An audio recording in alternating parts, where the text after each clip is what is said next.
सुमनसवन्दित सुन्दरि माधवि चन्द्र सहोदरि हेममये मुनिगणवन्दित मोक्षप्रदायिनि मञ्जुलभाषिणि वेदनुते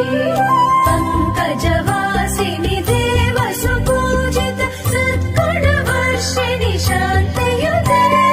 जय जय हे मधुसूदन कामिनि आदिलक्ष्मि सदा